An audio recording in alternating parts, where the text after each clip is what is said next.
Hi hello నమస్తే welcome to Manthana Divya TV blogs. ఈరోజు కారపొడి వేసుకుంటున్నామండి. ఫస్ట్ వచ్చేసి కొంచెం ఆయిల్ వేసుకున్నాం, అందులో ధనియాలు వేసుకున్నాం, తర్వాత ఏమో ఎండుమిర్చి వేసుకున్నాము. స్టవ్ వెలిగించుకుని స్టవ్ మీద కడాయి పెట్టుకున్నాము. ఇది కొంచెం మెల్లగా పెట్టుకోవాలి. ఆయిల్ ఇది వేయించాలి.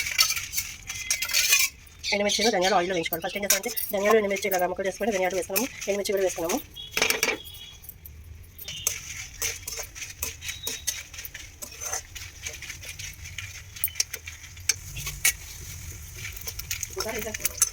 చూడండి డీప్ ఫ్రై అవుతుంది. ధనియాలు ఎండుమిర్చి అనేది తీసుకున్నాము, ఆయిల్ వేసి డీప్ ఫ్రై చేస్తున్నాము. కొంచెం వేగాలి, ఈ బ్లాక్ కొంచెం వేగాలి, ఎరుకుపోవాలి. స్టవ్ అయితే తగ్గుతామండి, వేడిగా ఉంది కదని చెప్పి కొంచెం అది మగ్గుద్ది, ఆ వేడి మీద ఎండుమిర్చి మగ్గుద్ది. ఇప్పుడు చూడండి చింతపండు వేసామండి, ఆ వేడికి మగ్గుద్ది అన్నమాట. స్టవ్ అయితే ఆపేసాము.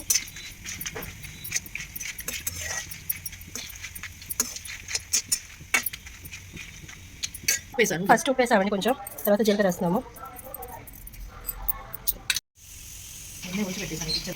ఉప్పు జీలకర్ర వేస్తున్నాం కదా మిక్సీ జార్లో. ఇప్పుడేమో ఈ వేయించిన ఎండుమిర్చి ధనియాలు చింతపండు కూడా వేస్తున్నాం కదా, ఇవన్నీ వేసి మిక్సీ వేసుకుంటాము. Mixie jar తెచ్చేస్తున్నామండి.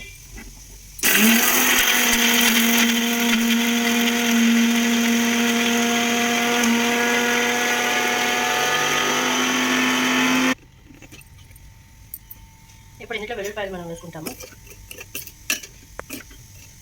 చూడండి కొంచెం ఒక తిప్పిన తర్వాత మనం వెల్లుల్లిపాయలు వేసుకోవాలి.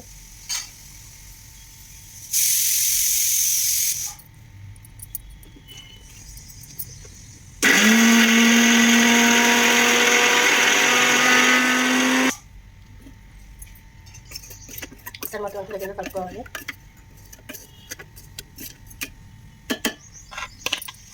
కారపొడి రెడీ అండి. ఇది అన్నంలో తొలి ముద్దలో తింటే చాలా మంచిది. ఆ జలుబు చేసిన ఇలా ఉన్న కూడా ఘాటుగా తింటే చాలా బాగుంటుంది.